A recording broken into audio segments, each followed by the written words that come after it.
Hello friends, नमस्कार। मैं प्रियंका स्वागत करती हूँ आप सभी का आपके अपने चैनल टारगेट टीचर जॉब और target UP TET C TET app में। तो दोस्तों, आपका बहुत बड़ा डिमांड था कि मैम एक ही वीडियो में पूरा हिंदी कवर करके, यानी कि पूरा एक ही वीडियो में हिंदी का सिलेबस कंप्लीट करा दीजिए। तो चलिए आज मैं इसको भी आपका, यानी कि जैसा कि आपको पता है, सामाजिक अध्ययन और शांति शिक्षा एवं सतत विकास दोनों की ही आपको सिलेबस वाली वीडियो मिल चुकी है, जिसमें आपका पूरा सिलेबस कंप्लीट हो गया है। और दोस्तों, इसमें भी हम लोग पूरा सिलेबस कवर करेंगे। तो चलिए देखते हैं यहाँ पे पहला अध्याय क्या, अनिवार्य संस्कृत का उच्चारण, वाचन एवं लेखन। तो दोस्तों यहाँ पर देखिए संस्कृत वर्णमाला। तो वर्ण भाषा की प्रथम इकाई है। आपको पता है संस्कृत भाषा में वर्णों का विभाजन मुख्य रूप से दो भागों में किया जाता है। यहाँ पे देखिए ये स्वर तथा व्यंजन। संस्कृत वर्णमाला जो होती है वो बहुत कुछ हिंदी वर्णमाला की तरह ही होती है, और संस्कृत वर्णमाला में हिंदी वर्णमाला से दो स्वर अधिक होते हैं, और ये स्वर है री और रे। आगे चलिए देखते हैं। संस्कृत वर्णमाला महर्षि पाणिनि के 14 महेश्वर सूत्रों पर आधारित है, जिनमें वर्णों का क्रम से भिन्न है, जो कि क्रमशः इस प्रकार है। आपको पता है संस्कृत में जो माहेश्वर सूत्र हैं वो किस तरह से लिखे जाते हैं, किस तरह से पढ़े जाते हैं। यहाँ पे देख लीजिए, आयुड़, रेलरिक, एवोंग, एवोच, हैवरट, लड़, यमगणनम, झबई, घड़ धस, जब घड़ धस, खफ छटत छटतो, कपय, ससर और हल। तो इसको आपको ऐसे याद करना पड़ेगा। और यहाँ पे देखिए संस्कृत में वर्ण भेद। दोस्तों, वर्ण दो प्रकार के होते हैं, स्वर तथा व्यंजन। पाणिनि ने माहेश्वर सूत्र में अच प्रत्याहार के अंतर्गत स्वरों को रखा है और हल प्रत्याहार के अंतर्गत व्यंजनों का वर्णन किया गया है। तो दोस्तों, आपके एग्जाम में ऐसे ही क्वेश्चन पूछेगा कि पाणिनि ने माहेश्वर सूत्र में अच प्रत्याहार के अंतर्गत किसको रखा। तो ये अच प्रत्याहार के अंतर्गत स्वर आते हैं और हल प्रत्याहार के अंतर्गत व्यंजन आते हैं। तो दोस्तों यहाँ पर ऊपर आप एक बार समझिए, ये देखिए यहाँ पे आयुड़ से लेकर के एवोच यहाँ तक, तो ये अच में हो गए आपके स्वर, और यहाँ पे हयवरट के से लेकर के और हल तक। तो इसमें हा से यहाँ पे हयवरट का हा और हल का ला, तो ये हल हो जाएगा, और ये व्यंजन इसमें आता है। अब दोस्तों आगे हम देखेंगे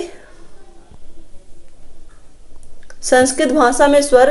तो दोस्तों संस्कृत भाषा में स्वरों की संख्या 13 है। यहाँ पे देखिए, यहाँ पे ह्रस्व स्वर 5 है, आ ई उ री और री, और दीर्घ स्वर कितने हैं, आ ई उ री ली ए ओ औ, ये 8 हैं।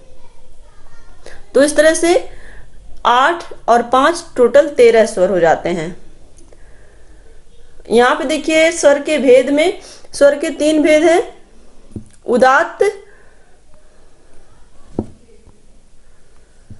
ये देखिए जिन वर्णों का उच्चारण नियत स्थान के उधर भाग से होता है वे उदात्त स्वर कहलाते हैं, और अनुदात्त, जिन वर्णों का उच्चारण नियत स्थान के अधोभाग से होता है वो अनुदात्त स्वर कहलाते हैं। और स्वरित में समाहार आता है, और जिन वर्णों का उच्चारण नियत स्थान के मध्य भाग से होता है वो स्वरित कहलाते हैं। ये उदात्त अनुदात्त दोनों का ही मिश्रण होता है। तो उदात्त, अनुदात्त और स्वरित, ये आपको पता होना चाहिए। चलिए आगे देखते हैं संस्कृत भाषा में व्यंजन। तो दोस्तों यहाँ पे देखिए व्यंजन के भेद दिए हैं। 3 व्यंजन है। स्पर्श व्यंजन।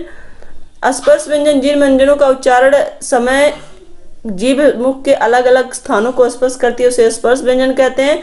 इसमें क से लेकर के मां तक स्पर्श व्यंजन आते हैं, जिसमें का वर्ग, चा वर्ग, टा वर्ग, ता वर्ग और पा वर्ग है। और अंतस्थ व्यंजन में इसको अर्ध स्वर भी कहते हैं। अंतस्थ व्यंजन के अंतर्गत दोस्तों आपके एग्जाम में ये बहुत ही बार पूछा गया है। अंतस्थ व्यंजन के अंतर्गत य, र, ल आता है। और स्पर्श व्यंजन में आपको पता है का से, यहाँ पे देखिए क से लेकर के मां तक आता है, यानी कि का वर्ग, चा वर्ग, टा वर्ग, ता वर्ग, पा वर्ग, यानी कि ये टोटल 25 से इनकी संख्या स्पर्श व्यंजन की, तो ये आते हैं। चलिए आगे देखते हैं स्पर्श व्यंजन, अंतस्थ व्यंजन। अब ऊष्म व्यंजन की बात है यहाँ पे। तो दोस्तों जिन व्यंजनों को बोलते समय मुंह से हवा रगड़ खाकर ऊष्मा बाहर आती है, गर्म होकर बाहर निकलती है, तो उन्हें ऊष्म व्यंजन कहते हैं। और ये 4 होते हैं, स, ह। तो ये आपके ऊष्म व्यंजन, ये सब आपके एग्जाम में पूछे हुए क्वेश्चन है। चलिए यहाँ पे आगे देखते हैं। इसके अतिरिक्त अयोगवाह एवं संयुक्त व्यंजन वर्ण जिनका वर्णन निम्नलिखित प्रकार से है। तो अयोगवाह में देखिए अंग और आहा अयोगवाह है, ये ना स्वर है और ना ही व्यंजन है। अयोगवाह तो अंग और आहा अयोगवाह है, ये ना ही स्वर है और ना ही व्यंजन है। और संयुक्त व्यंजन देखेंगे यहाँ पे जब दो व्यंजन वर्ण मिलकर एक वर्ण रूप ले लेते हैं तो उन्हें संयुक्ताक्षर व्यंजन कहते हैं, यानी कि संयुक्त व्यंजन कहते हैं। और दोस्तों इसमें मोस्टली 4 हैं, लेकिन यहाँ पे संस्कृत में देखिए, संस्कृत में और भी इसमें यहाँ पे लिखे गए हैं। यहाँ पे देखिए छ, त्र, ज्ञ, स्र, द्या और द यहाँ पे।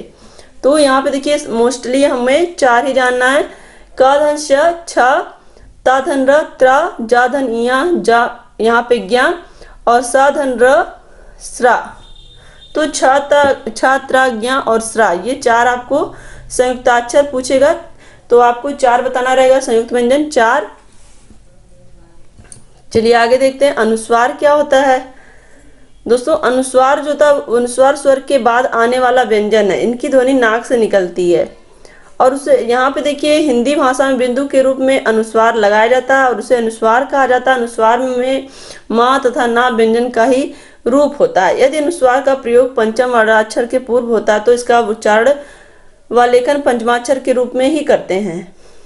यहाँ पे देखिए अगर यहाँ पे समझने की कोशिश करिए क्या है। अगर यहाँ पर पंचम वर्णाक्षर है, इसके पूर्व कहीं पर भी अनुस्वार का प्रयोग हो रहा है तो वहां पर इसका जो उच्चारण और लेखन होगा वो उसी अक्षर की तरह ही होगा। यानी कि देखिए यहाँ पे ना जो है ये पंचमाक्षर है और इसके पहले भी यहाँ पे आधा ना जो आया है ये यहाँ पे अनुस्वार के रूप में होगा। तो दोस्तों यहाँ पे आधा ना को भी, ना के बाद भी आधा ना जो पहले आया है ये भी इसी तरह से लिखा गया, अन्य में भी। और यहाँ देखिए माँ पूरा था तो आधा माँ भी इसी तरह से लिखा गया है और उच्चारण भी उसी की तरह होगा। सम्मेलन, अन्न, प्रसन्न। और दोस्तों आगे चलिए देखते हैं अनुनासिक। अनुनासिक स्वरों के उच्चारण में मुंह से अधिक तथा नाक से बहुत कम सांस निकलती है। और यहाँ पर देखिए किसी अक्षर या स्वर के ऊपर अनुनासिक का प्रयोग चंद्रबिंदु के रूप में होता है। दूसरे शब्दों में किसी अक्षर के ऊपर जो भी अर्धचंद्र लगाया जाता है उसे अनुनासिक कहते हैं, जैसे आंख, माँ, गांव आदि। स्पर्श वर्णों का प्रत्येक 5वां अक्षर अनुनासिक होता है क्योंकि उनका उच्चारण करने के लिए मुंह की वायु को नासिका की सहायता से बाहर निकाला जाता है, जैसे इया, ङा, ड़ा, न, मा।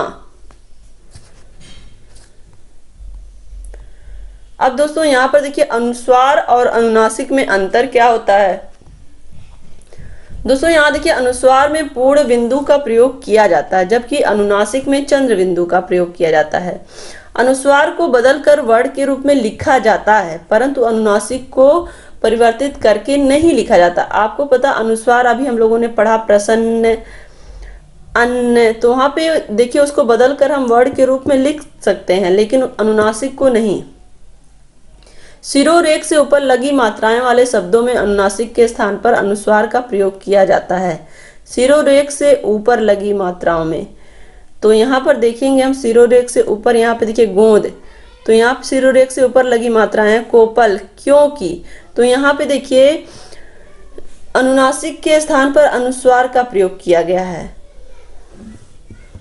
जबकि अनुनासिक का प्रयोग केवल उन शब्दों में किया जाता है जहां मात्राएं शिरोरेख से ऊपर ना लगी हो। जैसे यहाँ पे आप ध्यान से देखेंगे, यहाँ पे शिरोरेख से ऊपर कोई मात्रा नहीं है। चांद, पूंछ, हंसना, यानी कि जब भी यहाँ पे चांद बिंदी लगानी होगी, अनुनासिक का प्रयोग करना होगा, वहां पे शिरोरेख से ऊपर कोई मात्रा नहीं होगी, तभी वहां पे अनुनासिक का प्रयोग किया जाएगा। अनुस्वार का प्रयोग तब करना चाहिए जब उच्चारण में ना वर्ण स्पष्ट सुनाई देता, उच्चारण करते समय ध्वनि केवल नाक से निकलती हो। तो यहाँ पे देखिए अनुस्वार का प्रयोग तभी किया जाता है जब ध्वनि केवल नाक से निकले, जैसे हंस, दंत। जबकि अनुनासिक का प्रयोग तब करना चाहिए जब ध्वनि का उच्चारण नाक तथा मुंह दोनों से हो, जैसे आंख, चांदनी, तो नाक और मुंह दोनों से इसका उच्चारण हो रहा है, तो यहाँ पर किसका प्रयोग करना है, अनुनासिक का प्रयोग करना है। अब यहाँ पर देखिए दोस्तों ये आपको कहीं जल्दी ढूंढने से मिलेगा नहीं, इसलिए जब भी आप पढ़िए तो ध्यान से पढ़िए। अनुस्वार स्वर यहाँ पे देखिए स्वर के ऊपर लगाया जाता है और व्यंजन के ऊपर नहीं लगाया जाता, जबकि किसी अक्षर के ऊपर तो जो अर्धचंद लगा दिया जाता है उसे अनुनासिक कहते हैं। देखिए यहाँ पे अनुस्वार स्वर के ऊपर लगाया जाता है, व्यंजन के ऊपर नहीं लगाया जाता, जबकि किसी अक्षर के ऊपर जो अर्धचंद लगा दिया जाता है उसे अनुनासिक कहते हैं। अब यहाँ पर हम देखेंगे हलंत क्या होता है। दोस्तों हलंत हम लोग कई बार पढ़ भी चुके हैं, फिर भी यहाँ देखिए हलंत का तात्पर्य जिसके अंत में हल हो। हल का मतलब क्या होता है? व्यंजन, अभी हमने पढ़ा। तो हल का मतलब व्यंजन होता है, और जो व्यंजन होते हैं वो आधा वर्ण होते हैं, वो जब स्वर के साथ मिलते हैं तभी पूरे होते हैं, और अगर वो स्वर के साथ हैं तो वो उनका पूरा उच्चारण होगा, लेकिन अगर वो स्वर के साथ नहीं है तो उनका उच्चारण नहीं होगा। तो यहाँ पे देखिए आधा वर्ण या स्वर रहित वर्ण इनको कहेंगे। किसी शब्द के अंत में विशुद्ध व्यंजन के लिए हलंत का प्रयोग किया जाता है, यानी कि अगर कोई स्वर किसी शब्द के अंत में, यानी कि कोई शब्द लिखा है, अगर वो पूरा व्यंजन यहाँ पे एक तरह से वहां पे व्यंजन अगर अधूरा है, उसके साथ स्वर नहीं जुड़ा हुआ है, तो उसके नीचे हम हलंत लगा देते हैं। जैसे यहाँ पर देखिए पुस्तकम, मंदिरम, श्री राम, श्रीमान आदि हल पाणिनि व्याकरण में प्रयुक्त एक प्रत्याहार है। ये तो आपको पता ही है कि प्रत्याहारों के अंतर्गत हल की गणना की जाती है, जिसमें जो हल होते हैं वो व्यंजन हैं, यानी कि वो स्वर से रहित हैं। और यहाँ पे देखिए हल का अर्थ है हा से लेकर के ला के मध्य के जितने भी वर्ण आते हैं, और पाणिनि सूत्र में हल प्रत्याहार के अंदर समस्त व्यंजन वर्ण आते हैं, इसलिए हल का अर्थ हुआ व्यंजन वर्ण। तो यहाँ पे देखिए दोस्तों, और दोस्तों यहाँ पे देखिए इस प्रकार जिस शब्द के अंत में स्वर रहित व्यंजन हो उसे हल शब्द कहते हैं। हलंत शब्द को व्यक्त करने के लिए हल चिन्ह, आपको पता है इस तरह का जो नीचे चिन्ह लगा रहता है, किया जाता है। यह हल चिन्ह जब किसी शब्द के अंतिम वर्ण के नीचे लग जाता है तो उसे हलंत शब्द कहते हैं। हलंत शब्द यानी कि यहाँ पे देखिए जैसे ऐसे हमने लिख दिया सम, तो अगर माँ के नीचे हलंत लग गया तो ये माँ, यानी कि माँ के साथ स्वर नहीं जुड़ा है। जब माँ के साथ स्वर जुड़ा होता तो ये जो हलंत है वो हट जाता। चलिए आगे देखिए विसर्ग। दोस्तों महाप्राण सूचक के एक स्वर है। रामः, प्रातः, अतः, संभवतः आदि के अंत में विसर्ग आया है। तो विसर्ग के साथ, विसर्ग का मतलब कि महाप्राण में जहाँ पे हम अधिक वायु अपने मुंह से खींचते हैं, तो यहाँ पे देखिए आहा, आता, जैसे रामावतारः, सरोजः, सुरेंद्रः, पावकः आदि। कभी कभी दो शब्दों के बीच में भी लगता है, जैसे दुख, अधपतन, अंतः कथा। तो ये विसर्ग के यूज है। चलिए आगे देखते हैं अनिवार्य संस्कृत में शुद्ध उच्चारण। तो दोस्तों अनिवार्य संस्कृत शिक्षण में उच्चारण की अशुद्धि बहुत बाधक होती है। शुद्ध अक्षरिक उच्चारण ही भाषा के ज्ञान का प्रथम चरण होता है। आपको पता है अगर उच्चारण सही नहीं होगा तो भाषा का जो अर्थ है वो अनर्थ हो जाएगा, अगर सही से उच्चारण नहीं किया गया। तो यहाँ पे देखिए उच्चारण के भेद हैं, स्वरकृत भेद, कालकृत भेद, स्थानकृत भेद और अभ्यंतर प्रयत्नकृत भेद, बाह्य प्रयत्नकृत भेद। अब यहाँ पर हम देखेंगे शुद्ध उच्चारण के मुख्य तत्व हैं ध्वनि व्यवस्था, बल, लय, स्वराघात, गति और विराम। दोस्तों ये शुद्ध उच्चारण के मुख्य भेद है, यानी कि किस तरह की ध्वनि हमारे मुंह से निकलनी चाहिए, कितने बल में निकलनी चाहिए, किस तरह के लय में, किस तरह का स्वर, किस तरह का गति, और कहाँ कहाँ पे रुकना यानी कि विराम। तो ये सब महत्वपूर्ण है दोस्तों। शुद्ध उच्चारण के मुख्य तत्व आप याद कर लीजिएगा। अब दोस्तों यहाँ पे देखिए आगे उच्चारण संबंधी अशुद्धियों यानी कि दोषों को दूर करने की क्या उपाय होने चाहिए। दोस्तों उच्चारण में अनुस्वार और अनुनासिक का प्रयोग कहाँ पे करना है, ये सब का ध्यान रखना, और साथ ही उच्चारण में हलंत का भी प्रयोग करना, जहाँ पे एक तरह से, और उच्चारण में विसर्ग का भी प्रयोग। तो दोस्तों देखिए यहाँ पे हर उस रूल को फॉलो करना है जिससे कि उच्चारण सही हो।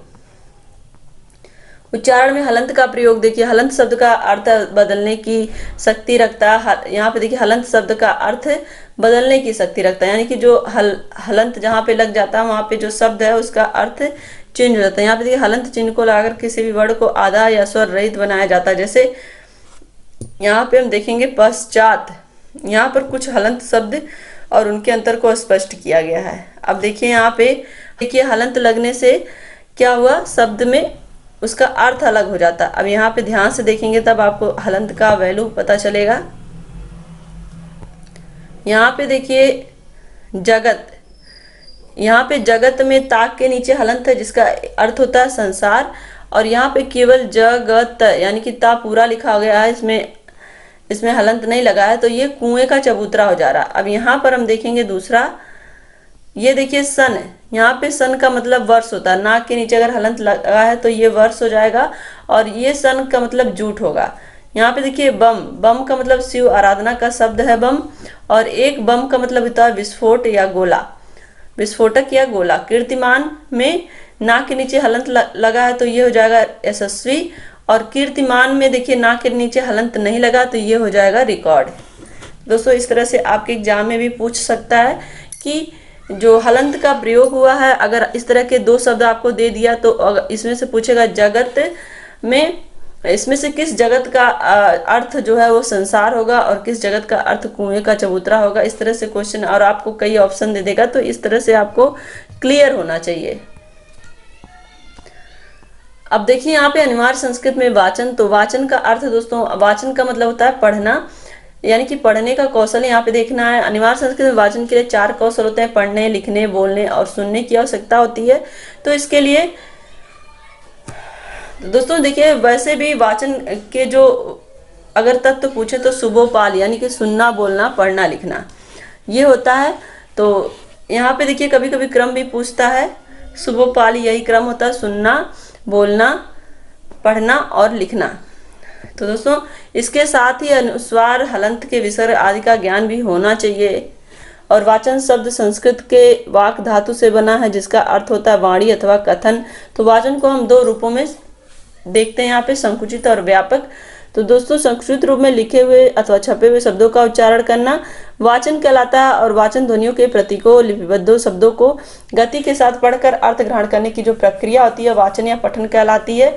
यह वाचन का विस्तृत रूप हो जाता है। दोस्तों यहाँ पर देखिए संकुचित रूप में क्या है कि जो छपे हुए शब्द है उनका उच्चारण करना ही वाचन कहलाता है, लेकिन अगर हम इसका व्यापक रूप देखें तो यहाँ पर पढ़कर उसके अर्थ को ग्रहण करना के साथ ही उसमें गति के साथ पढ़ना, लिपिबद्ध तरीके से पढ़ना, वो सारी चीजें क्या कहलाती हैं, वो विस्तृत अर्थ में आती हैं। अब दोस्तों यहाँ पर आगे हम लोग चलिए देखते हैं वाचन के प्रकार। मौन वाचन आपके एग्जाम में ये पूछा गया है।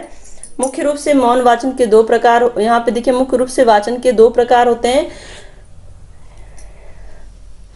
यहाँ पे देखिए मौन वाचन और सहस्वर वाचन। दोस्तों मौन वाचन में क्या होता है, लिखित भाषा को बिना उच्चारण किए शांतिपूर्वक पढ़कर और पढ़ने और पढ़कर उसका अर्थ समझने की क्रिया को मौन वाचन कहते हैं, यानी कि यहाँ पे आपके मुंह से आवाज नहीं आएगी।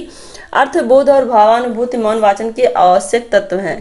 तो दोस्तों यहाँ पे आवश्यक तत्व क्या है कि जो भी मौन वाचन में जो भी आप पढ़ रहे हैं उसका आपको अर्थ भी समझ में आना चाहिए, और उसको आप भावानुभूति यानी कि उसके भाव को आप अनुभूत भी करें, समझे भी। अब यहाँ पर हम देखेंगे मौन वाचन के उद्देश्य क्या हैं। ज्ञान, कौशल और रुचि, अभिवृत्ति, ये आप याद कर लीजिएगा। मौन वाचन के ज्ञान, कौशल, रुचि और अभिवृत्ति। और मौन वाचन के प्रकार में देखिए गहन गंभीर वाचन है, द्रुत वाचन है। गहन गंभीर का मतलब कि जो भी चीजें आप पढ़ेंगे वो गहनता के साथ पढ़ेंगे, यानी कि उसको समझ के पढ़ेंगे। और द्रुत वाचन क्या होता है, चीजों को जल्दी जल्दी पढ़ना होता है, यानी कि जो भी दिए गए हैं अनुच्छेद वगैरह उनको फास्ट पढ़ना है, तीव्र गति से पढ़ना है, अर्थभाव समझ और वह उसे तीव्र गति से पढ़कर उसका अर्थभाव भी समझ सकता है। अब यहाँ पे देखिए मौन वाचन में देखिए यहाँ पे आपको ये पॉइंट देखना है कि श्रीमती ग्रे रीस के एक परीक्षण से ये पता चला है कि कक्षा 6 के बालक 1 मिनट में सहस्वर वाचन में 170 शब्द बोलते हैं और मौन वाचन में इतने ही समय में 210 शब्द बोलते हैं। तो ये मौन वाचन का फर्क होता है जहाँ पे बच्चा द्रुत गति से पढ़ता है। और देखिए यहाँ पे मौन वाचन में एक छात्र दूसरे छात्र के वाचन में बाधा नहीं उपस्थित करता है, और सामूहिक वाचन के लिए मौन वाचन सर्वोत्तम है। तो जहाँ पे सामूहिक वाचन कराना है वहां पे मौन वाचन सर्वोत्तम इसलिए क्योंकि यहाँ पर कोई भी किसी के लिए बाधा नहीं बनेगा।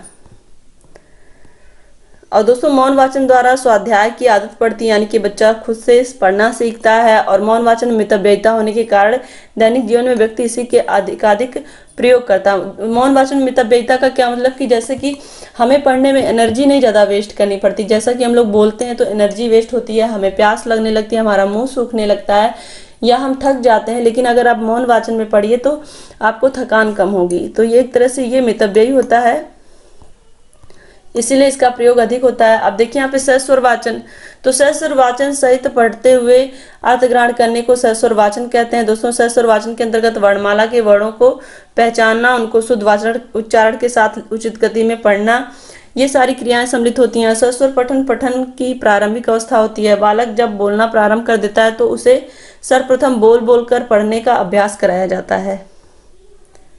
अब देखिए यहाँ पर भी सहस्वर वाचन के उद्देश्य में भी ज्ञान, कौशल, रुचि और आवृत्ति, तो ये महत्वपूर्ण हो जाते हैं।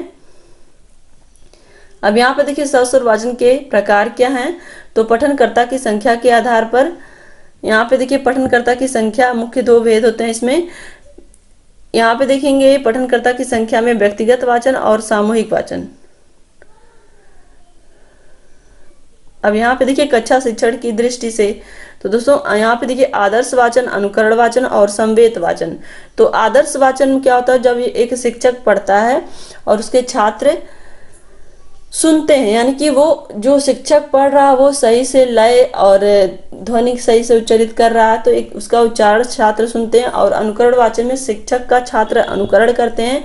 और संवेद वाचन में यहाँ पे देखेंगे, संवेद वाचन में दोनों क्रियाएं साथ होती हैं।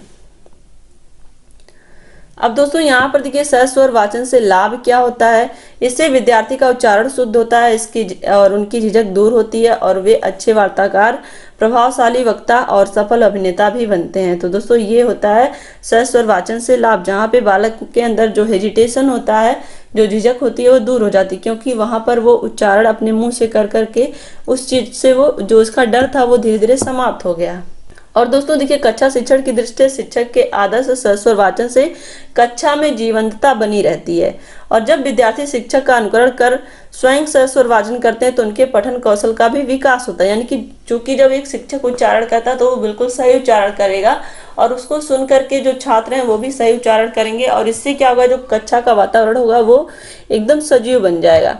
और दोस्तों यहाँ पर देखिए जब विद्यार्थी शिक्षक का अनुकरण स्वयं सहस्वर वाचन करते हैं तो उनके पठन कौशल में भी विकास होता है और सहस्वर वाचन से भाषा शिक्षण सरल और सहज हो जाता है। अब आगे हम लोग देखेंगे दोस्तों यहाँ पर लेखन का अर्थ क्या होता है। जब व्यक्ति अपने भावों विचारों को लिखकर अभिव्यक्त करता है तो उसे लेखन कहा जाता है।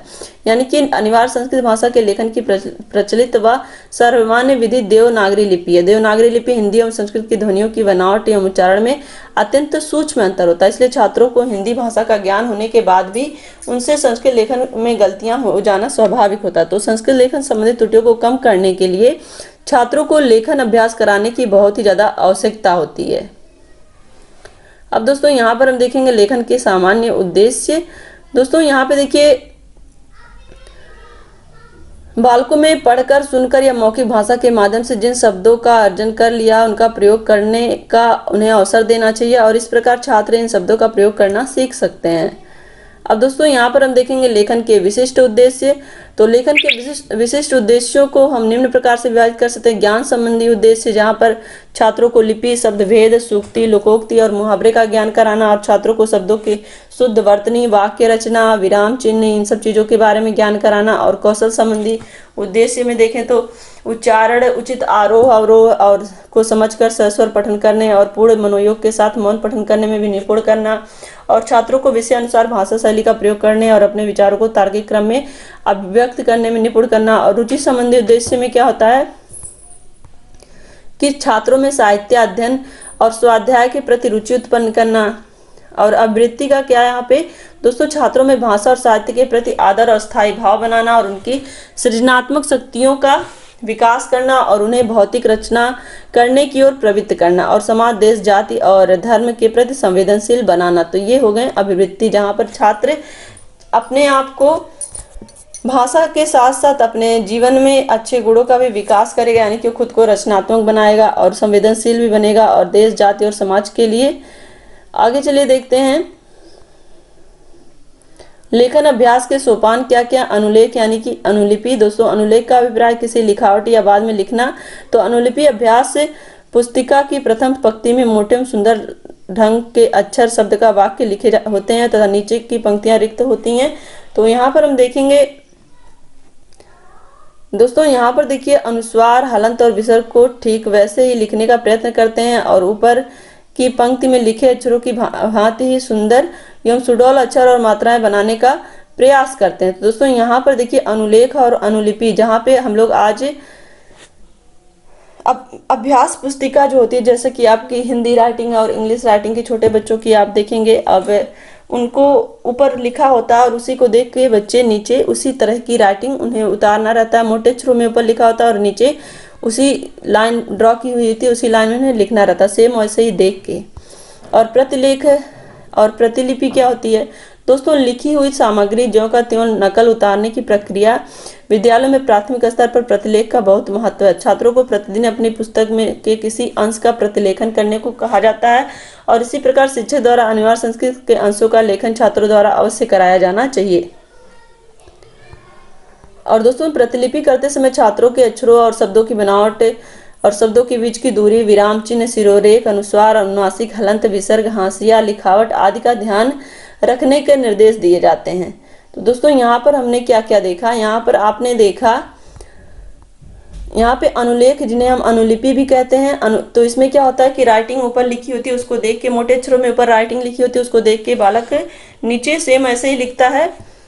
और प्रतिलेख और प्रतिलिपि में क्या होता है कि लिखी हुई सामग्री को ज्यों का त्यों नकल उतारने की प्रक्रिया है ये, यानी कि इसमें ऊपर कुछ लिखा नहीं होता, बल्कि उसमें जो बुक होती है, बुक का ही अंश, पुस्तक का ही किसी एक अंश को लेकर के पूरा लिखना रहता है। और यहाँ पे ये भी ध्यान रखना रहता है कि बच्चे ने विराम चिन्ह, शिरोरेख, अनुस्वार, अनुनासिक, हलंत ये सब चीजें यूज की हैं कि नहीं, बुक से ही देख के।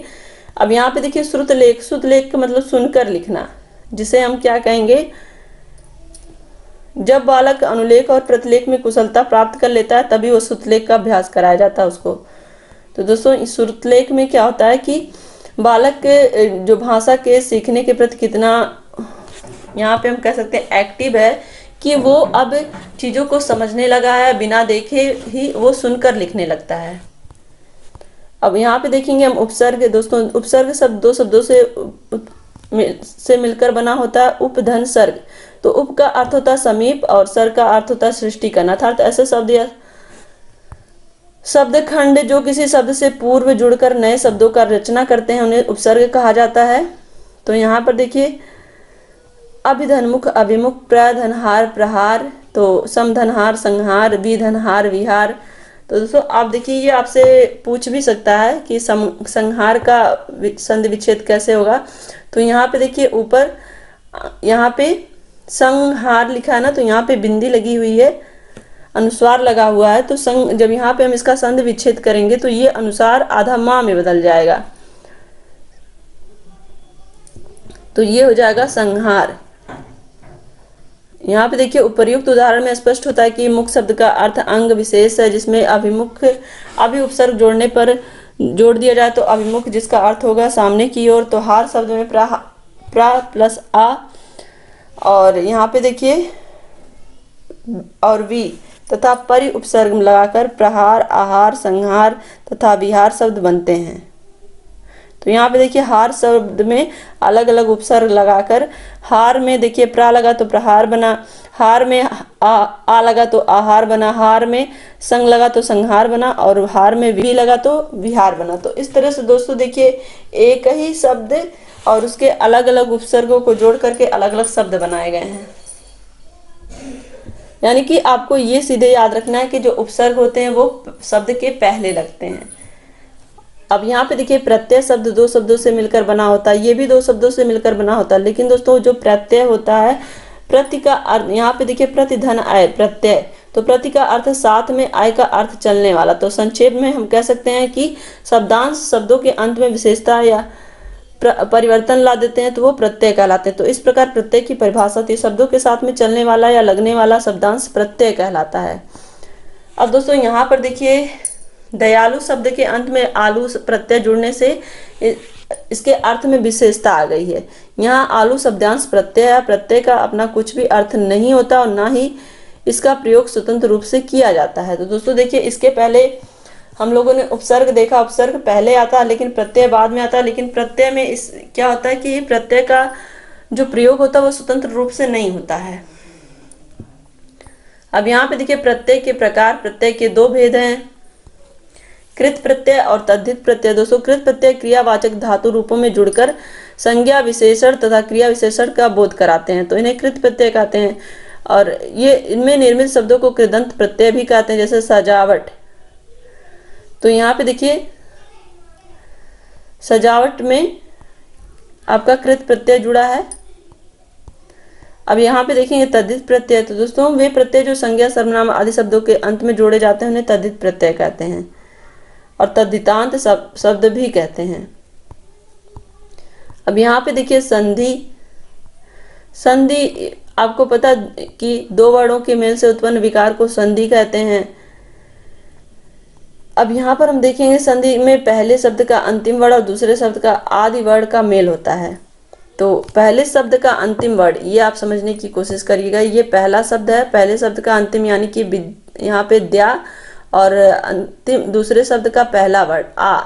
तो द्या और आ मिला के यहाँ पे देखिए विद्यालय, यहाँ पे विद्या धन आलय, तो द्या के साथ आ जुड़ गया सीधे। और यहाँ पे देखिए वधूत्सव, तो वधू धन उत्सव, ये हो जाएगा वधूत्सव।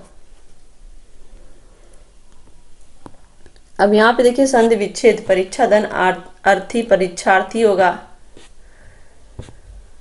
अब यहाँ पे देखिए अन्य पाठ्य वस्तुएं। अन्य पाठ्य वस्तुओं में क्या, संस्कृत पठन कौशल विकास के लिए निर्धारित पाठ्य पुस्तकों के अतिरिक्त अन्य पाठ्य पुस्तकों या पाठ्य वस्तुओं की सहायता ली जा सकती है। अब यहाँ पर हम देखेंगे बालोपयोगी पत्रिकाएं, यानी कि और क्या चीजें संस्कृत विषय को सीखने के लिए और इसके पाठ्य वस्तु के अलावा और भी क्या चीजें बालकों के सीखने के लिए उपयोगी होती हैं और किस तरह से वो अपने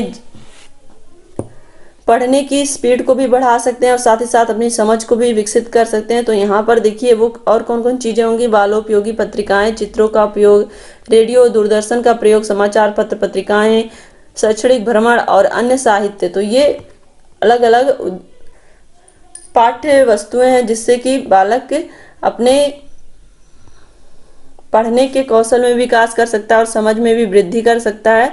अब यहाँ पर हम देखेंगे विराम चिन्ह का अर्थ। विराम का अर्थ होता है रुकना या ठहरना।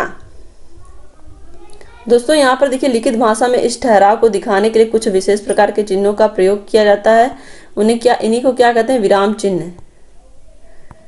अब देखिए विराम चिन्ह के प्रकार क्या क्या है, ये यहाँ पे आप देख लीजिए। आधुनिक हिंदी में निम्नलिखित विराम चिन्हों का प्रयोग होता है। दोस्तों देखिए विराम चिन्ह में आपको चिन्ह दे दिए जाएंगे और उसका नाम लिखना रहेगा, या फिर ये पूछेगा कि ये विराम चिन्ह कहाँ पे प्रयोग होते हैं। तो देखिए यहाँ पे सबसे पहले हम देख लेंगे, ये देखिए पूर्ण विराम, जहाँ पे कोई भी सेंटेंस कंप्लीट हो जाता है, और अल्प विराम जहाँ पे सेंटेंस के बीच में रुकना होता है। अर्ध विराम का भी प्रयोग इस तरह से, और पूर्व, यहाँ पे देखिए प्रश्न सूचक विराम चिन्ह, यानी कि जब भी हम किसी से प्रश्न पूछते हैं, विस्मयादि बोधक जहाँ पे हम आश्चर्य प्रकट करते हैं। अपूर्ण विराम या उप विराम चिन्ह ये हैं, और निर्देशक चिन्ह जहाँ पे हमें कोई निर्देश देने होता है। योजक चिन्ह होते हैं, आपको पता है योजक चिन्ह जहाँ पे और छिपा होता है, और विवरण चिन्ह ये हैं। अवतरण और उद्धरण चिन्ह जिसमें हम किसी का स्टेटमेंट वगैरह लिखना रहता है तो इस चिन्ह का प्रयोग करते हैं। लांघव चिन्ह जहाँ पे हमें शॉर्ट में लिखना रहता है, और लोप चिन्ह जब, या हस्पद जहाँ पे हम कोई चीज भूल जाते हैं बीच में सेंटेंस में कुछ लिखते समय, वहाँ पे लोप चिन्ह का प्रयोग होता है। कोष्टक योग चिन्ह जहाँ पे हमें कुछ जोड़ना है, और समता चिन्ह जहाँ पे हमें समान दिखाना, इतिश्री जहाँ पे समाप्त हो जाता है। तो ये सारे चिन्ह भी आपको याद रखना, ये आपके एग्जाम में पूछ सकता है। चलिए आगे देखते हैं यहाँ पे अनुच्छेद लेखन। दोस्तों अनुच्छेद लेखन में किसी विचार शक्ति, अनुभव और किसी घटना दृश्य को कम से कम समय 7 से 8 पंक्तियों में व्यक्त करना होता है। तो यहाँ पे देखिए संस्कृत या हिंदी भाषा का ज्ञान व भाव बोध परीक्षण के लिए उच्च प्राथमिक स्तर के छात्रों को कुछ अनुच्छेद लेखन के लिए भी दिए जाते हैं। दोस्तों यहाँ पर देखिए अनुच्छेद लेखन की शैलियों में देखिए क्या क्या चीजें हैं, भावात्मक शैली, समास शैली, व्यंग्य शैली, तरंग शैली, चित्र शैली और व्यास शैली। और यहाँ पर देखेंगे उचित शीर्षक चयन करते समय ध्यान देने योग्य बातें। तो दोस्तों यहाँ पे देखिए, ये हम लोग उचित शीर्षक चुनते समय क्या हमें ध्यान रखना चाहिए, किसी भी अनुच्छेद में उसका शीर्षक किस तरह से हम उचित चुने, इसके लिए हमें यह ध्यान रखना होता है कि इन भागों पर विशेष ध्यान देना चाहिए। सामान्यतः अनुच्छेद 300 से 350 शब्दों के मध्य होना चाहिए और अनुच्छेद के प्रारंभिक व अंतिम भाग में ही शीर्षक प्रायः निहित होता है, इसलिए इन भागों पर विशेष ध्यान देना चाहिए। अब यहाँ पर हम देखेंगे अनुच्छेद की विशेषताएं क्या होती हैं। पूर्णता होती है, क्रमबद्धता होती है, विषय केंद्रित होता है, स्वतंत्र लेखन कला होती है और सीमित और संतुलित आकार होता है। तो ये अनुच्छेद होते हैं जहाँ पर ये सारी पूर्णता भी उसमें दिखेगी और क्रमबद्धता भी दिखेगी, विषय केंद्रित भी रहता है, तो ये सारी चीजें दिखेंगी। अब यहाँ पर देखिए हिंदी साहित्य की विधाएं और लेखन का परिचय, ये आपका अध्याय 3 है, जिसमें कविता का अर्थ परिभाषा। तो दोस्तों कविता क्या होती है कि मानवीय भावों को सहज अभिव्यक्ति ही कविता है। दूसरे शब्दों में मानव मन की अंतर्निहित पीड़ाओं, आकांक्षाओं, मनोभावों को छंदोबद्ध एवं अलंकारिक रूप में प्रकट करना ही क्या कहलाता है, कविता कहलाता है। यानी कि उसको छंद के रूप में लिखना या उसको अलंकारिक रूप में प्रकट करना, वहाँ पे कहीं रस छंद अलंकार ये सब चीज़ों का भी योग हो और साथ ही वो पद्य के रूप में हो जिसको हम गा सकें। तो इन सारी चीज़ों को ही क्या कहते हैं, कविता कहते हैं। यहाँ पे देखिए आचार्य महावीर प्रसाद द्विवेदी जी के अनुसार पद्य का रागात्मक तत्व ही कविता है। रागात्मक तत्व का मतलब जिससे हम गा सकें। और जयशंकर प्रसाद जी के अनुसार पद्य आत्मा की संकलनात्मक अनुभूति है, यानी कि हमारी जो मन से जो विचार निकलते हैं एक पद्य के रूप में, जो हमें अनुभूत होते हैं, वही क्या है, वो कविता है, पद्य है। और दोस्तों हिंदी काव्य साहित्य का विकास हम देखें तो यहाँ पे देखिए आदिकाल, भक्ति काल, रीतिकाल और आधुनिक काल। आदिकाल को वीरगाथा काल भी कहते हैं, भक्ति काल को पूर्व मध्य काल कहते हैं और रीतिकाल को उत्तर मध्य काल कहते हैं। और यहाँ पे देखिए सबका सन भी लिखा गया है।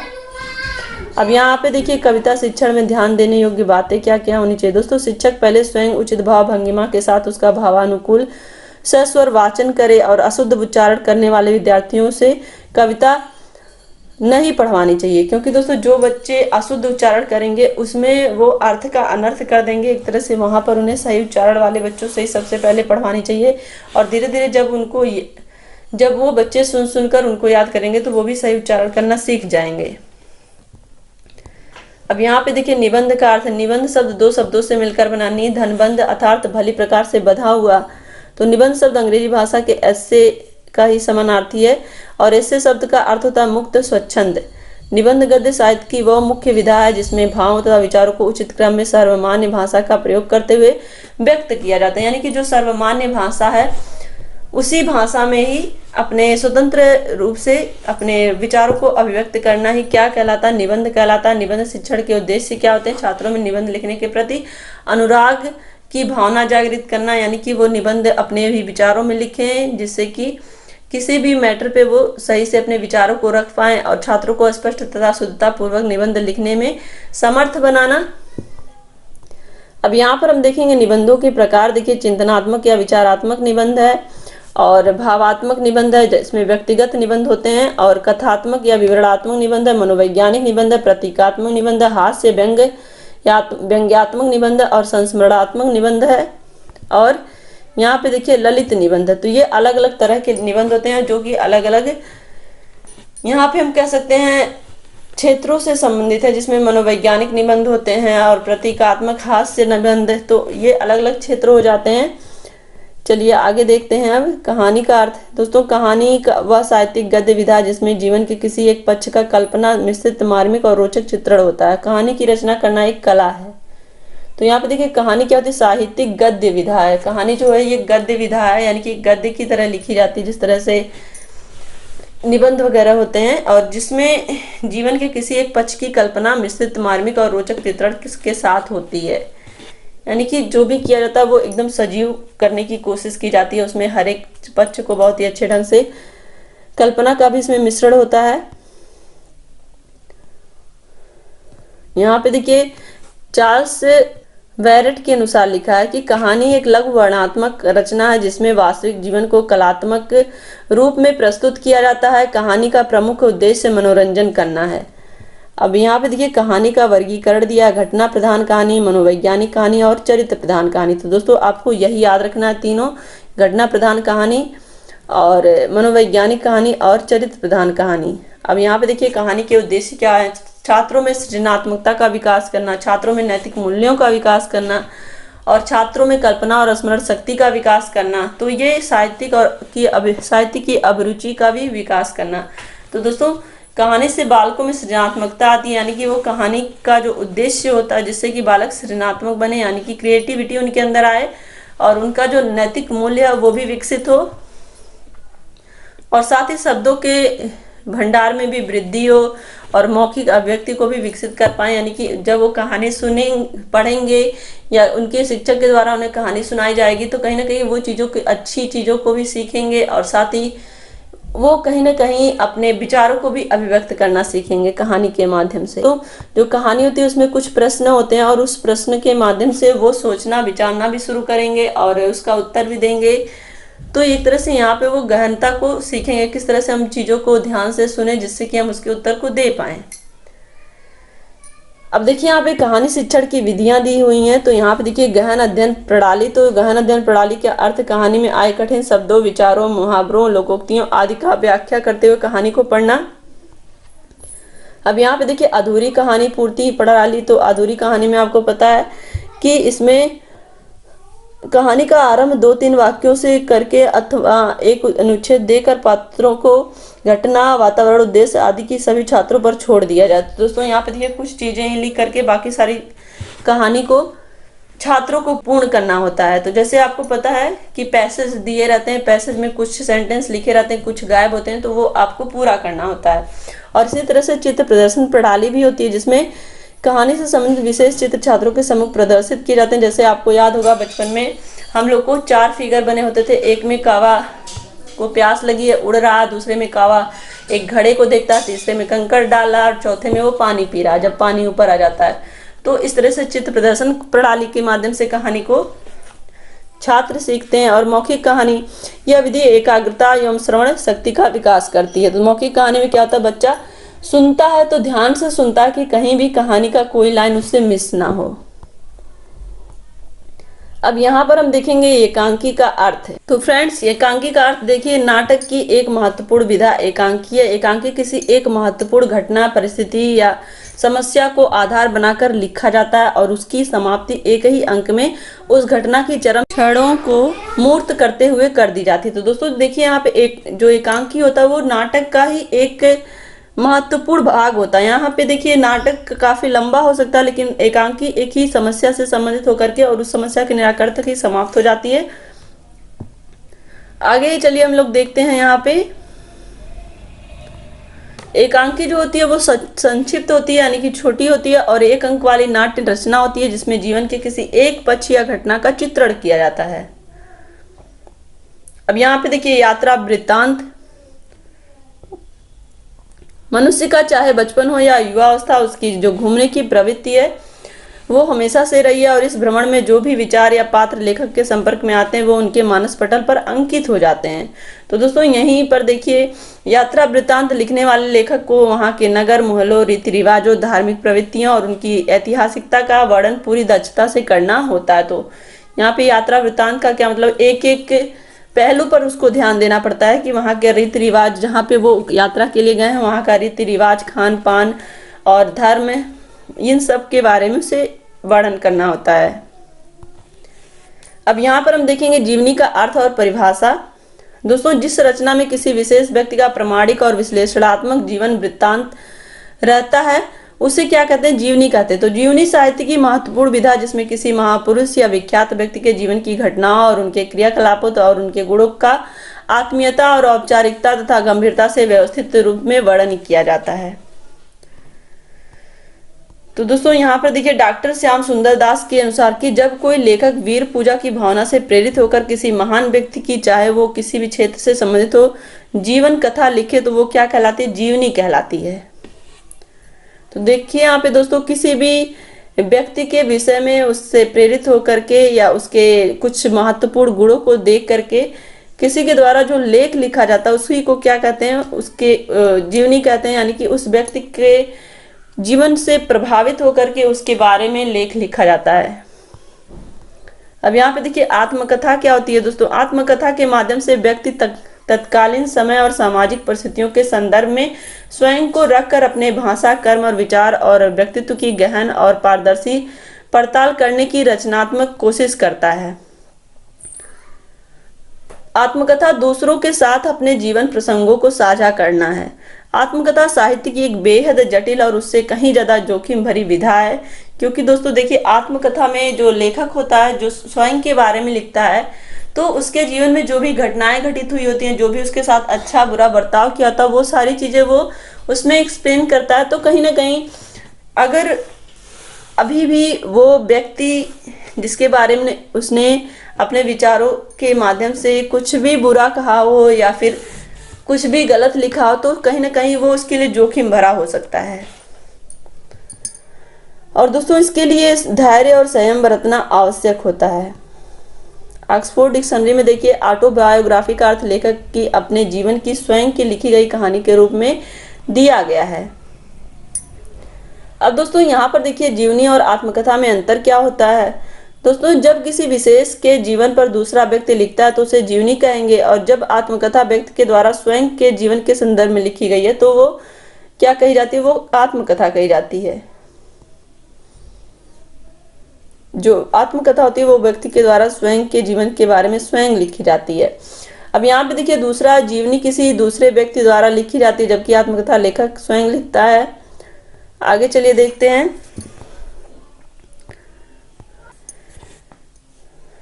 जीवनी लेखक के स्वयं के जीवन से जुड़ी हो ये आवश्यक नहीं है, जबकि आत्मकथा में लेखक स्वयं के जीवन से जुड़ी घटनाओं को का ही वर्णन करता है। जीवनी वस्तुनिष्ठ होती है, आत्मकथा आत्मनिष्ठ और आत्मिक होती है। जीवनी लेखन की शैली वर्णनात्मक होती है और आत्मकथा लेखन की शैली अभिव्यंजनात्मक होती है। आगे चलिए देखते हैं।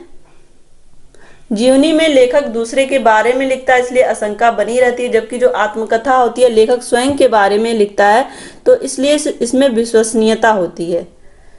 अब यहाँ पर देखिए पत्र लेखन आ गया। तो दोस्तों पत्र लेखन एक कला है, साथ ही पत्र मनुष्य के विचारों को संप्रेषित करता है, यानी कि एक स्थान से दूसरे स्थान तक हमारे विचारों को पहुंचाता है। अब यहाँ पे देखिए पत्र एक व्यक्ति के विचारों को दूसरे तक पहुंचाता है। साथ ही पत्र के माध्यम से व्यक्ति अपनी समस्याओं, अनुभव, प्रसन्नता, सूचना आदि से अन्य को अवगत करा सकता है। और पत्र लेखन का व्यक्तिगत, सामाजिक और व्यावसायिक सभी क्षेत्रों में महत्व होता है। तो यहाँ पे देखिए पत्र के प्रकार और प्रारूप क्या है। औपचारिक पत्र और अनौपचारिक पत्र। औपचारिक पत्र में क्या आता है, औपचारिक पत्र में प्रार्थना पत्र औपचारिक होते हैं। ये पत्र प्रार्थी द्वारा किसी कार्य के संपादन हेतु अन्य उच्च अधिकारी हेतु लिखे जाते हैं और इन्हें कार्यालयी पत्र भी कहा जाता है। तो ये औपचारिक पत्र होते हैं दोस्तों, जिन्हें कार्यालयी पत्र भी कहा जाता है। और दोस्तों इसमें देखिए उदाहरण के लिए दिया गया छात्र द्वारा शिक्षक या प्रधानाचार्य हेतु, सामान्य जन द्वारा नगर निगम अधिकारी हेतु, और किसी कर्मचारी द्वारा और किसी अधिकारी को ये पत्र लिखे जा सकते हैं। और अनौपचारिक पत्र में क्या होता है, अनौपचारिक जो पत्र होते हैं वो व्यक्तिगत होते हैं और इनमें निकटता का भाव होता है। ये पत्र मित्रों, संबंधियों, परिवार के सदस्यों के लिए लिखे जाते हैं और इन पत्रों के माध्यम से खुशी की सूचना, दुख की सूचना, पारिवारिक आयोजन, निमंत्रण, जन्मदिन, बधाई, सामान्य औपचारिक रूप से हालचाल पूछना आदि कार्य किए जाते हैं। अब देखिए यहाँ पे कक्षा में प्रथम आने की सूचना देते हुए पिताजी को पत्र लिखना, ये क्या है, ये आपका अनौपचारिक पत्र है। और वहीं अगर ऑफिशियल है तो वो औपचारिक होगा, और अगर यहाँ पे परिवार या मित्र से संबंधित जो पत्र होंगे वो अनौपचारिक होंगे। ये आपको ध्यान रखना है। अब यहाँ पर देखिए सेवा में श्रीमान प्रधानाचार्य जी, गुरुकुल पब्लिक स्कूल, आबसा नगर, ये आपके कैसे पत्र हैं, जहाँ पर आप अपनी समस्याओं को ऑफिशियली रूप से किसी भी जो भी अधिकारी हैं या स्कूल के प्रधानाचार्य हैं जिसके पास भी आप लिख रहे हैं उनको आप प्रेषित करना। तो ये कैसा पत्र होगा, ये औपचारिक पत्र होगा। और यहाँ पर देखिए यहाँ पे ये अनौपचारिक है, जहाँ पे एक बालक अपने पिताजी के पास पत्र लिख रहा है और वहाँ पे वो अपने पिताजी को बता रहा है कि उसने अच्छे नंबरों से अपनी परीक्षा पास कर ली है। और आगे चलिए देखते हैं यहाँ पे नाटक का अर्थ एवं परिभाषा। तो दोस्तों नाटक दृश्य काव्य का अंग है। नाट्य शास्त्र के प्रणेता भरतमुनि ने दृश्य काव्य के लिए नाट्य शब्द का प्रयोग किया है। नाट्य शब्द की व्युत्पत्ति नट धातु से हुई है, जिसका अभिप्राय अनुकरण करना, जिसमें सभी प्रकार के मानव के चरित्रों और भावों का अनुकरण किया जाता है। तो दोस्तों नाटक क्या होता है कि हम उसमें अभिनय करते हैं और उस अभिनय को किसी भी व्यक्ति के विषय में देखकर या उसके जो भी गुण है उसके विषय में अभिनय किया जाता है। और इसमें देखिए दोस्तों, नाटक गद्य की वो विधा जिसमें कथ्य को संगीत, नृत्य, संवाद माध्यम से प्रस्तुत किया जाता है तथा इसमें अद्भुत आनंद की प्राप्ति होती है। अब यहाँ पे देखिए नाटक के तत्व क्या है। नायक है, कथा वस्तु है, रस है, अभिनय है और वृत्ति है। अब यहाँ पर देखिए एकांकी क्या है। वह नाटक जो एक अंक में ही समाप्त हो जाए उसे एकांकी कहते हैं। एकांकी में नाटक के सभी तत्व होते हैं। एकांकी के तत्व है देखिए कथा वस्तु, भाषा शैली, पात्र और चरित्र चित्रण, संवाद, देश काल एवं वातावरण और उद्देश्य। अब देखिए यहाँ पे नाटक और एकांकी में अंतर क्या होता है दोस्तों, ये भी आपके एग्जाम में पूछा जाता है। देखिए नाटक में कई अंक होते हैं जबकि एकांकी में एक ही अंक होता है। नाटक का देर तक अभिनय किया जाता है जबकि एकांकी का अभिनय कम समय के लिए किया जाता है। नाटक में अंतः कथाएं होती हैं जबकि एकांकी में एक घटना पर ही आधारित होता है वो। अब यहाँ पर हम देखेंगे उच्च प्राथमिक स्तर की पाठ्य पुस्तकों में सम्मिलित लेखकों का सामान्य परिचय। तो जयशंकर प्रसाद के विषय में हम लोग देखेंगे। यहाँ पे देखिए निराला पंत महादेवी वर्मा के साथ जयशंकर प्रसाद भी हिंदी साहित्य के छायावाद के स्तंभ माने जाते हैं। तो यहाँ पे देखिए प्रसाद पंत, निराला, महादेवी वर्मा ये प्रमुख छायावादी कवि हैं। तो उनमें से जयशंकर प्रसाद हैं और इनका जन्म हुआ था 30 जनवरी 1889 को, मृत्यु हुई थी 14 जनवरी 1937 को और जन्मस्थान है वाराणसी उत्तर प्रदेश। और पिताजी हैं इनके बाबू देवी प्रसाद और भाषा इनकी है खड़ी बोली। और दोस्तों इन्हें हिंदी, संस्कृत, उर्दू, फारसी का भी ज्ञान था। इनकी रचनाओं में हम देखें तो काव्य में हम देखेंगे लहर, झरना, आंसू और कामायनी, जिसमें आंसू और कामायनी काफी प्रसिद्ध हुई। और निबंध संग्रह में हम देखें काव्य कला, अन्य निबंध है। और हिंदी संग्रह इनका है प्रतिध्वनि, छाया, इंद्रजाल और आकाशदीप। और इनके नाटक सबसे महत्वपूर्ण है चंद्रगुप्त, स्कंदगुप्त, अजातशत्रु, ध्रुव स्वामिनी, जन्मेजय का नागयज्ञ। अब दोस्तों हम देखेंगे सुमित्रा नंदन पंत के विषय में। यहाँ पे देखिए सुमित्रा नंदन पंत ये भी छायावादी कवि हैं। तो दोस्तों इनको प्रकृति का सुकुमार कवि कहा जाता है। आपके एग्जाम में सीधे ही ऐसे ही क्वेश्चन पूछा जाता है, प्रकृति का सुकुमार कवि किस कवि को कहा जाता है। इनका देखिए जन्म था 20 मई 1900 में और मृत्यु हुई 28 दिसंबर 1977 को। स्थान है अल्मोड़ा उत्तर प्रदेश, कौसानी गांव। और वास्तविक नाम इनका है गुसाई दत्त।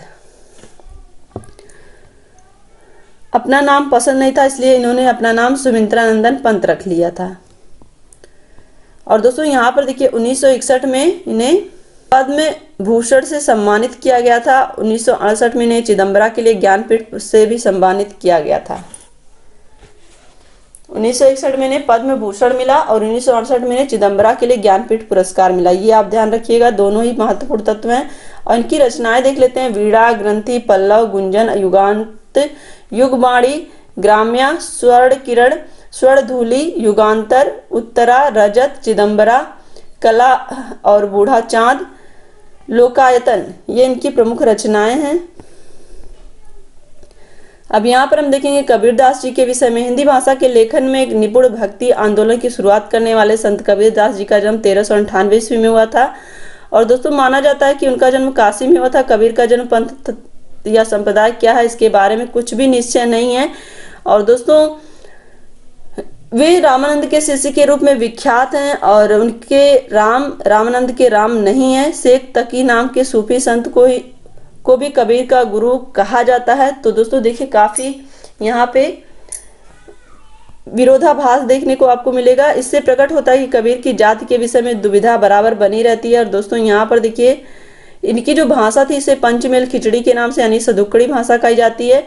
माया मरी न मन मरा, मर मर गए शरीर, आशा तृष्णा ना मरी, कह गए दास कबीर। और दोस्तों यहाँ पे देखिए वे कहते जाते हैं और उनके शिष्य लिखते जाते हैं।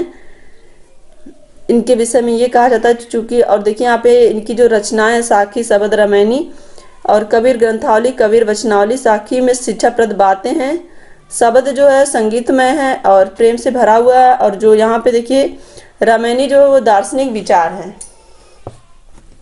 यहाँ पे देखिए दोस्तों चूंकि आपको एक ही वीडियो में सारा कंप्लीट करना, तो जो जो महत्वपूर्ण पॉइंट मैं बोल रही हूँ आप उसको नोट करते जाइएगा।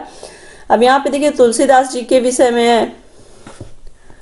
तो तुलसीदास जी का पूरा नाम गोस्वामी तुलसीदास, जन्म संवत 1554 विक्रमी, जन्म स्थान राजापुर उत्तर प्रदेश, पिता आत्माराम, माता हुलसी। शिक्षा बचपन से वे वेद पुराण उपनिषद की शिक्षा उन्हें मिली थी। विवाह रत्नावली के साथ होता है और संवत 1680 विक्रमी में श्रवण कृष्ण तृतीय शनिवार को राम राम कहते हुए वो अपना शरीर परित्याग कर दिए थे। और दोस्तों इनकी देखिए रचनाएं, तो इनके द्वारा रचित 12 रचनाएं काफी लोकप्रिय हैं। और देखिए अवधी भाषा में रामचरितमानस, रामलला, नहचु, बरवै रामायण, पार्वती मंगल, जानकी मंगल और रामाज्ञा प्रश्न। और ब्रज भाषा में कृष्ण गीतावली, गीतावली साहित्य रत्न, दोहावली, वैराग्य संदीपनी और विनय पत्रिका। अब हम देखेंगे दोस्तों हरिवंश राय बच्चन जी के विषय में। यहाँ पे देखिए इनकी जो रचनाएं हैं वो हैं मधुबाला, मधुकलश, निशा निमंत्रण, एकांत संगीत, सतरंगिनी, खादी के फूल, दो चट्टाने, आरती और अंगारे इत्यादि यहाँ पे देखिए बच्चन जी की मुख्य कृतियां हैं। और इनकी दोस्तों आत्मकथा क्या भूलूं क्या याद करूं। और यहाँ पे देखिए आचार्य रामचंद्र शुक्ल, और यहाँ पे आगे हम देखेंगे शुक्ल जी की जो मौलिक कृतियां हैं आलोचनात्मक ग्रंथ, सूर, तुलसी, जायसी पर की गई आलोचनाएं, और निबंधात्मक ग्रंथ में चिंतामणि, मृतता और क्रोध है। अब यहाँ पे देखिए हिंदी साहित्य का इतिहास उनका अनूठा ऐतिहासिक ग्रंथ है। और यहाँ पे देखिए अनुदित कृतियों में शशांक उनका बंगला से अनुवादित उपन्यास और मेगास्थनीज का भारतवर्षीय वर्णन, ये उनके अनुदित कृतियां हैं। और संपादित कृतियों में देखेंगे तो संपादित ग्रंथों में हिंदी शब्द सागर, नागरी पिचाड़ी पत्रिका, भ्रमर गीत सार और सूर, तुलसी, जायसी ग्रंथावली उल्लेखनीय है। अब यहाँ पे देखिए सूरदास जी की रचनाएं हम सीधे देखेंगे। यहाँ पे देखिए सूर सागर, सूर सरावली, साहित्य लहरी, नल, दमयंती और ब्याहलो, ये इनके 5 ग्रंथ हैं। चलिए आगे देखते हैं मुंशी प्रेमचंद जी के विषय में। और मुंशी प्रेमचंद जी का देखिए एक अधूरा उपन्यास मंगलसूत्र जो काफी एग्जाम में पूछता है। और इनकी रचनाएं हम देखेंगे तो इसमें उपन्यास है गोदान, गवन और कर्मभूमि, निर्मला, कायाकल्प और रंगभूमि, सेवा सदन। और कहानी है इनकी नमक का दरोगा, 2 बैलों की कथा, पूस की रात, बेटों वाली विधवा, कफन, बड़े घर की बेटी, ये इनकी कहानियां हैं। अब आगे चलिए दोस्तों यहाँ पे देख लीजिए थोड़ा सा राजेंद्र प्रसाद जी के विषय में। डॉक्टर राजेंद्र प्रसाद, दोस्तों डॉक्टर राजेंद्र प्रसाद का जो जन्म हुआ था वो 3 दिसंबर 1884 को हुआ था। और इन्होंने कलकत्ता विश्वविद्यालय से बीए और एमए की परीक्षा उत्तीर्ण की थी। और 1920 में इन्होंने वकालत छोड़कर ये असहयोग आंदोलन में कूद पड़े। और सन 1950 से 1962 ईस्वी तक भारत गणराज्य के प्रथम राष्ट्रपति की हैसियत से भारत के राष्ट्रपति पद पर सुशोभित हुए। और इनका निधन 28 फरवरी सन 1963 को हुआ था।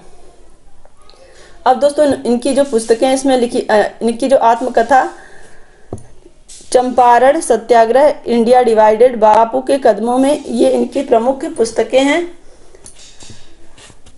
आगे चलिए देखते हैं सरदार पूर्ण सिंह के विषय में।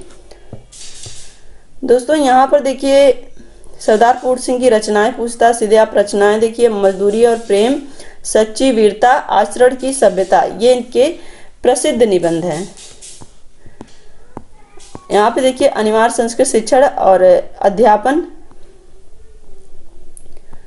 अब यहाँ पे देखिए अनिवार्य संस्कृत शिक्षण के उद्देश्य, सामान्य और विशिष्ट उद्देश्य। सामान्य उद्देश्य क्या होता है कि संस्कृत भाषा का सामान्य ज्ञान कराए, जिसमें संस्कृत के सरलांशों को सुनकर और जो भी अंश हैं उनको सुनकर, संस्कृत के जो भी अनुच्छेद हैं उनको सुनकर के छात्र समझ सकें और मौखिक और लिखित अभिव्यक्ति कर सकें। संस्कृत साहित्य के प्रति छात्रों को रुचि उत्पन्न करना, ये सामान्य उद्देश्य के अंतर्गत आते हैं। छात्रों में राष्ट्रीय, सांस्कृतिक और सामाजिक और नैतिक मूल्यों को विकसित करना। अब यहाँ पे देखिए विशिष्ट उद्देश्य में श्रवण संबंधी उद्देश्य हैं, वाचन संबंधी उद्देश्य हैं, पठन संबंधी उद्देश्य हैं और लेखन और रचना संबंधी उद्देश्य हैं। अब दोस्तों यहाँ पर देखिए अनिवार्य संस्कृत अध्यापन की विधियों में देखिए निगमनात्मक एवं आगमनात्मक विधि, संश्लेषण और विश्लेषण विधि। सबसे पहले आप जान लेते हैं निगमनात्मक और आगमनात्मक विधि में क्या होता है। दोस्तों संस्कृत पाठ्य विषय को प्रस्तुत करने के लिए 2 ढंग हो सकते हैं। एक में छात्र को कोई सामान्य सिद्धांत बताकर उसकी जांच या पुष्टि के लिए उसके उदाहरण दिए जाते हैं। और दूसरे में तो निगमन में देखिए सबसे पहले छात्र को क्या किया जाता है, सामान्य सिद्धांत बताया जाता है और उसके बाद उसकी पुष्टि के लिए उदाहरण दिए जाते हैं। और दूसरे में क्या होता है, अनेक उदाहरण दिए जाते हैं, छात्रों को सामान्य नियम तक बताया जाता है। पहले उदाहरण, दूसरे में यानी कि आगमन में क्या होता है, पहले उदाहरण दिया जाता है फिर उसको नियम तक लाया जाता है। तो पहली विधि को क्या कहेंगे, निगमनात्मक कहेंगे। पहली विधि में क्या किया गया, सबसे पहले छात्र को एक सिद्धांत बताया गया फिर उदाहरण बताया गया, यानी कि वो निगमन विधि है। और दूसरी विधि में जिसमें पहले उदाहरण बताया गया फिर उससे नियम निकलवाए गए, तो ये आगमन विधि हो गई। क्लियर। चलिए यहाँ देखिए संश्लेषणात्मक और विश्लेषणात्मक विधि। दोस्तों संस्कृत पाठ्य वस्तु को उपस्थित करने का ढंग यदि ऐसा है कि पहले अंगों का ज्ञान देकर तब पूर्ण वस्तु का ज्ञान कराया जाता है तो उसे संश्लेषण कहेंगे। पहले अंगों का ज्ञान कराया जा रहा है फिर पूर्ण वस्तु का ज्ञान कराया जा रहा है, यानी कि पहले पार्ट को बताया जा रहा है फिर एक पूरी ढांचे को बताया जा रहा है। और परंतु यदि पहले सिखाकर तब शब्द और अंत में वर्ड सिखाए जाते हैं तो ये विश्लेषणात्मक विधि होती है। तो देखिए यहाँ पे देखिए सबसे पहले संश्लेषण में क्या किया गया, पहले अंगों को बताया गया और उसके बाद क्या किया गया, पूर्ण वस्तु को बताया गया। और इसमें देखिए पहले पूर्ण वस्तु को बताया गया फिर अंगों को बताया गया, तो ये विश्लेषण हो गया। क्लियर, ये आपको ध्यान रखना है। और वस्तु विधि में क्या होता है, जैसे 3 और 5 बताया गया तो उनको समझाने के लिए उनके सम्मुख 3 गोली को रखी जाएगी फिर 2 गोली को रखी जाएगी, तो इस तरह से वो वस्तुओं को गिन करके वस्तु विधि से ज्ञान प्रदान करते हैं। और इसी तरह से देखिए दृष्टांत विधि में भी होता है कि दृष्टांत विधि में वस्तुओं के द्वारा ज्ञान प्रदान किया जाता है। और कथन विधि में बच्चों को दृष्टांत विधि से ज्ञान प्राप्त करते करते जब बच्चे को कुछ अनुमान करने तथा अप्रत्यक्ष वस्तु को भी समझने का अभ्यास हो जाता है तब उसे कथन विधि का सहारा लिया जाता है।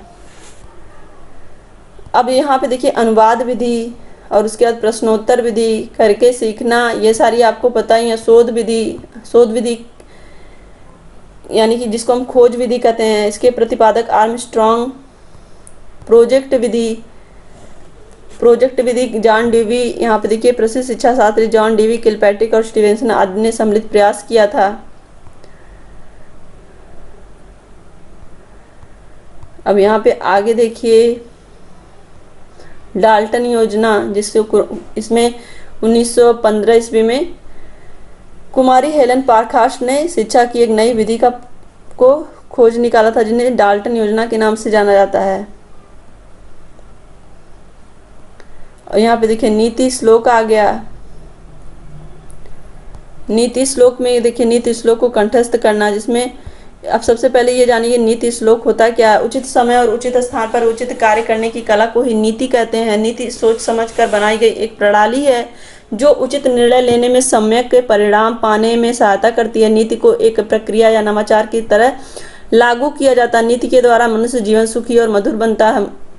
अब यहाँ पे देखिए नीति श्लोक को कंठस्थ कैसे करना है, तो यहाँ देखिए अलसस्य कुतो विद्या, अविद्यस्य कुतो धनम, अधनस्य कुतो मित्रम, अमित्रम कुतो सुखम। तो अर्थात आलसी को विद्या कहाँ, अनपढ़ या मूर्ख को धन कहाँ, निर्धन को मित्र कहाँ और अमित्र को सुख कहाँ। तो ये सारे श्लोक हैं दोस्तों। यहाँ पे आपको पता है सर्वे भवन्तु सुखिनः सर्वे सन्तु निरामया, इसका अर्थ आपको मैं कई बार बता चुकी हूँ। और यहाँ पे आगे चलिए देखते हैं संस्कृत के कठिन शब्द, जिसमें देखिए तुंद मतलब तोंद, और अंतरम मतलब आंत, पृष्ठम मतलब पीठ, कटी मतलब कमर, अस्थि मतलब हड्डी, बहु मतलब बाह, कफोड़ी मतलब कोनी, दीप सलाका मतलब दिया सलाई, दीपकम मतलब दिया दीपक, वार्तिका मतलब बत्ती, मुद्रिका मतलब अंगूठी।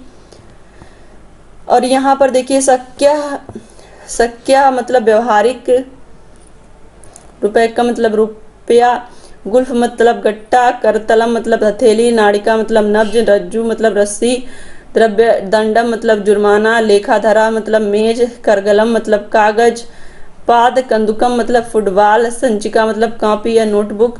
तो ये सब आपको मैंने लर्न करा दिया था। इसी तरह से सबके अर्थ आपको पता होने चाहिए। यहाँ पे देखिए कपोतर कबूतर, और मच्छिका मक्खी, मातुला मामा, ये सारे संबंधियों के भी नाम संस्कृत के आपको हिंदी में पता होने चाहिए। और शब्दों का संस्कृत में अर्थ, किसान को कृषक कहेंगे, दुश्मन को शत्रु, जूड़ा को वेणी, बाल को केसर, तो ये सब भी आपको याद होने चाहिए। इसमें से मैं ऐसे आपको दिखाते चलें, जो भी आपको नहीं आ रहा होगा उसकी आप स्क्रीनशॉट ले लीजिएगा। और यहाँ पे देखिए संस्कृत में 3 पुरुष होते हैं, प्रथम पुरुष, मध्यम पुरुष और उत्तम पुरुष। संस्कृत में 3 वचन होते हैं, एक वचन, द्विवचन और बहुवचन। संस्कृत में 3 लिंग होते हैं, पुल्लिंग, स्त्रीलिंग और नपुंसक लिंग। संस्कृत में मुख्यतः 5 लकार होते हैं, लट लकार, लंग लकार, लिट लकार और लोट लकार और विधि लिंग लकार। और यहाँ पे देखिए संस्कृत में 7 विभक्ति होती है, प्रथम विभक्ति, द्वितीय, तृतीय, चतुर्थी, पंचमी, षष्ठी, सप्तमी और संबोधन। कारक, कर्ता, कर्म, करण, संप्रदाय, अपादान, संबंध और अधिकरण और संबोधन। और उनके चिन्ह होते हैं, कर्ता ने कर्म को करण से संप्रदान के लिए अपादान से अलग होने पर, संबंध का, के, की, रा, रे, री, अधिकरण में पे, पर और अब संबोधन हे, भो, अरे। तो ये आपको याद होने चाहिए। इसी से आप तत्पुरुष समास की भी पहचान करते हैं कि कौन सा तत्पुरुष है कि नहीं। और आगे चलिए देखते हैं। यहाँ पे देखिए संस्कृत भाषा में कुछ प्रमुख क्रियाएं और उनका हिंदी में अर्थ, धातु। और यहाँ पे देखिए, और हिंदी, यहाँ पे धातु का मतलब होता है क्रिया, तो पठ, पठ का मतलब होता है पढ़ना, गम का मतलब होता है जाना, पत मतलब गिनना, हंस मतलब हंसना, नृत्य मतलब नाचना, और पा मतलब पीना, कीड़ मतलब खेलना, भ्रम मतलब घूमना, चल मतलब चलना, भू मतलब होना, न मतलब नमस्कार, वद मतलब बोलना, दृश्य मतलब देखना, अस्थ मतलब बैठना, और दा मतलब देना, धाव मतलब दौड़ना, लव मतलब प्राप्त करना, वृद्ध मतलब यहाँ पे बढ़ना, और नी मतलब ले जाना, याच मतलब मांगना, अस मतलब होना, हन मतलब हिंसा करना, मारना, रुद मतलब रोना, सी मतलब सोना, आस मतलब बैठना, विद मतलब जाना, नस मतलब नष्ट होना। तो ये सब आपको याद होने चाहिए। यहाँ पे देखिए धातु रूप, यहाँ पे देखिए धातु रूप में पठ, धातु, लट लकार, वर्तमान काल। तो देखिए यहाँ पे एक वचन, द्विवचन, बहुवचन एक तरफ है, और यहाँ पे देखिए प्रथम पुरुष, मध्यम पुरुष और उत्तम पुरुष है। तो इस तरह से आप पठ, धातु, लट लकार याद करेंगे। पठति, पठता, पठंति, पठसी, पठता, पठथ, पठामि, पठावा, पठामा। तो इस तरह से याद करेंगे। और इसी तरह से लोट लकार का भी याद करेंगे, पठंतु, पठताम, पठंतु। तो इस तरह से आपको याद करना सारे, क्योंकि आपसे ये क्वेश्चन पूछता है अलग अलग लकार से संबंधित, और इसमें कौन सा पुरुष, ये सब। और आगे चलिए देखते हैं शब्द रूप में। राम शब्द रूप, जिसको मैंने आपको लर्न भी करवाया था। इसमें देखिए राम शब्द रूप अकारांत पुल्लिंग है ये। इसमें देखिए विभक्ति और एक तरफ दिया है वचन। तो दोस्तों यहाँ पे आपको इस तरह से याद करना है। यहाँ पे देखिए एक वचन आप याद करेंगे, रामः रामम रामेण रामाय रामत रामस्य रामे राम, रामौ रामौ रामाभ्याम रामाभ्याम रामाभ्याम, रामयो रामयो रामौ। और यहाँ पे देखिए बहुवचन, यहाँ पे देखिए एक वचन, द्विवचन हम लोग पढ़े, अब बहुवचन देखेंगे। रामः रामान रामै रामेभ्यम रामेभ्यम रामाणाम, रामेषु हे रामा। यहाँ पे देखिए रामेषु, ये आपको रामेषु किसी में भी नहीं मिलेगा ये इस तरह का सा। तो इससे आप भी याद रख सकते हैं कि सप्तमी विभक्ति में इस तरह का रामेषु लिखा रहता है। तो इसी तरह से आपसे पूछेगा कि बहुवचन सप्तमी विभक्ति क्या होगा, राम का बहुवचन सप्तमी विभक्ति क्या होगा, तो वो हो जाएगा रामेषु। और इसी तरह से देखिए इकारांत पुल्लिंग में हरि शब्द रूप, तो हरि हरिम हरिणा हरे हरे हरे हरऊ हरे। एक वचन में आपको ऐसे हरि हरिम हरिणा हरे। तो इस तरह से आपसे पूछ लेगा एक वचन तृतीय विभक्ति क्या होती है, तो आपको बताना होगा हरिणा होगा।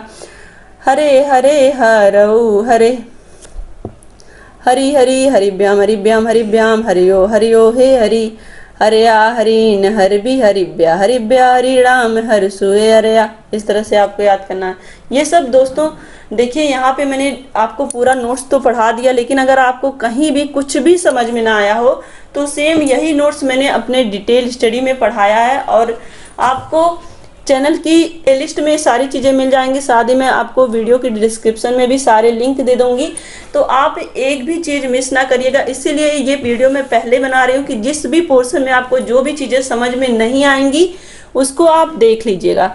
तो दोस्तों ये देखिए आपका वीडियो अब यहीं पे समाप्त होता है। वीडियो को लाइक करिएगा, अपने दोस्तों के साथ शेयर करिएगा और अगर आप चैनल पे नए हैं तो प्लीज़ चैनल को सब्सक्राइब जरूर कर लीजिएगा।